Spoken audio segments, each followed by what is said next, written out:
We've had people who say it's so difficult for us to have financial conversations as a couple.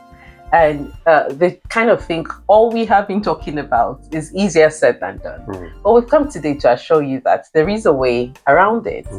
But I think it's always best to identify where the source of this problem may be from. So for the next few days, we'll be talking to you about the impact of trauma on anyone, on your spouse, on any individual, and how that can be a threat to your financial intimacy.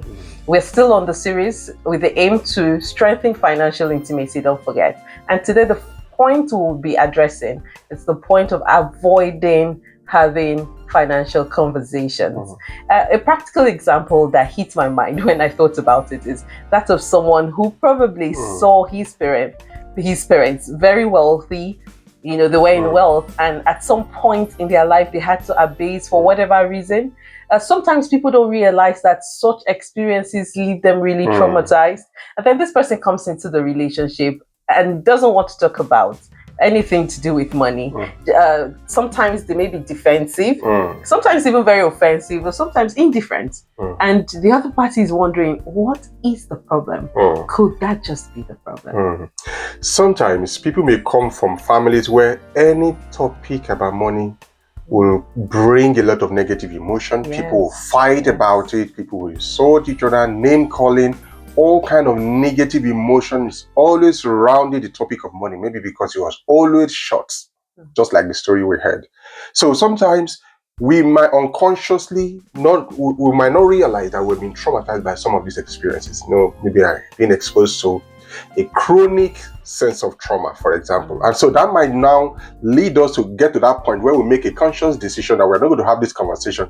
If this is what money conversations do to a relationship, I'm not going to have this conversation. Now you married to that person, you'll be wondering, you're trying to, why are you not having this conversation? Why are you not having it? You can't get the person to have the conversation by barraging them. You can do your best by pointing it out to them and encouraging them to seek help. Because traumatic experience is not a verdict on your future. Whatever experiences we have or had, we can actually come out of them and turn them around for good. So if your partner is like this, don't barrage them. Try to listen to them, try to understand where they're coming from, because who we are is what we bring into the relationship.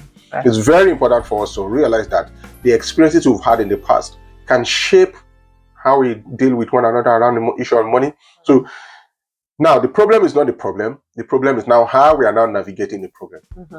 And if you are the one who have gone through a traumatic experience, don't just say, this is who I am. There's nothing I can do about it. Consciously seek help. Seek the help of a therapist and see how we can now have those conversations, vulnerable conversations without judging each other, and seeing how we can now navigate some of those landmines and now come together as a couple to plan a financial destiny that is going to be fit for purpose for your family. Bring each other together in financial intimacy. We're loving the testimonies we're hearing from some people. I remain Chidi, Akunna. And I'm still Victor, Akunna. See you on the next one. See you on the next one.